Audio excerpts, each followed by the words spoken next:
Well, my name is Pete Siderius, and I run the horticulture program here at Newberg High School. I started 3 years ago in cooperation with the OSU the Master Gardeners of Yamhill County, I should say. We have put in the last 3 years, grown the program from 17 students to about 130 now. And I also teach an Oregon ecology class and the biology classes here at the high school.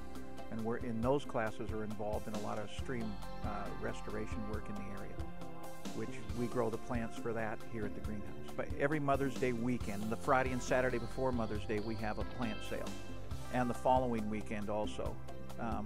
And that is, we're a self-supporting operation. That is that the school does not pay for our plants and materials and things like that. So whatever we make every year goes back into the program. It goes to do a lot of things with kids. In fact, just a lot of it just paid for a field trip for some kids that couldn't afford to do that. So our price points prices are very competitive with any place around the area. We have a wide variety of perennials, premium annuals, vegetables, hanging baskets, and even native species that we sell. And so there's just a wide variety of things that we sell, and they're all very competitively priced. Greenhouse has been really about a 2-year odyssey to get this thing going, and it all started with Rotary. Early Bird Rotary actually asked us to grow their hanging baskets for their fundraiser, and we didn't have enough room to do all their baskets. So last year we did a few. This year we did a little more, and by having this greenhouse, we're able now to service their entire lot that they want to grow, between 300 and 400 baskets a year. And they will have their own greenhouse where they can come in and they don't have to go collect their baskets and then take them to a distribution point. Now that it's right in the city, and it's a win-win situation for both of us. They help us grow, support the program. They've donated money to get us started, and but there was a number of different organizations and people that have contributed, and that list is really long. Well, we run 2 sales a year. Well, 3 sales a year now. We run 2 sales, the Mother's Day weekend, Friday and Saturday, and then the following Friday and Saturday, and then we run a fall plant sale. And sometimes I run another sale if we have a lot of plants left over in the spring. But usually we get rid of most everything in the 2-day sale. A lot of the things that are left over we donate to different community service organizations in the community.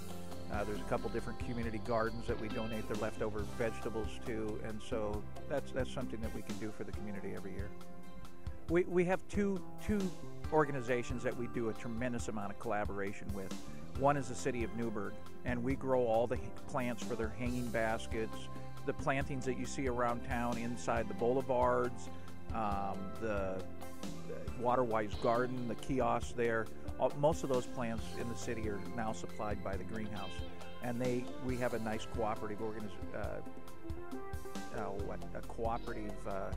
joint effort they supply us with some materials, and Brian Stewart, the landscaper, just does a wonderful job. He puts in so many hours here, it's just it's unbelievable. And then we also have a lot of cooperation with the Chehalem Valley, or Chehalem Park and Rec District. And we are doing a lot of stream restoration work for them. We just took 120 kids at Earth Day this year, April 22nd. We planted 850 native species along the Springbrook Stream Corridor. We just entered a cooperative agreement with the BLM to supply us with native species at no cost to us that we will then use for stream restoration work on Hess Creek and Springbrook Creek. So over the next 10 years, we have a lot to do, and a lot will get done.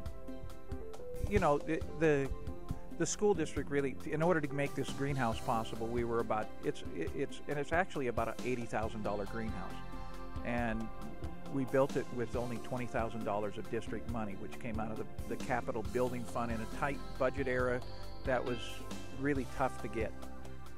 But we had so much community support, so many people put in time. Saunders Construction. Well, first of all, the city took out 5 trees that were here, and you know, put in a whole day with a group of 5 people, and that was, we could have never paid for that. Saunders Construction came in with a crew of 5, heavy equipment, and built us a pad to build the greenhouse on. We could have never paid for that. Then by hook and by crook, Chris Gunterman of Hort Services, who's been building greenhouses and works with schools a lot. He helped us design this greenhouse and then found parts, and we got it a lot cheaper. Part of it was from Dayton, Oregon. They had an old greenhouse that we could start with. It saved us a ton of money. Then the electrical was done by the Park and Rec. They gave us their electrician for 8 days and paid for all the electrical. It was just, it was amazing. And so we have this now state-of-the-art greenhouse that will last for a number of years, long after I'm gone.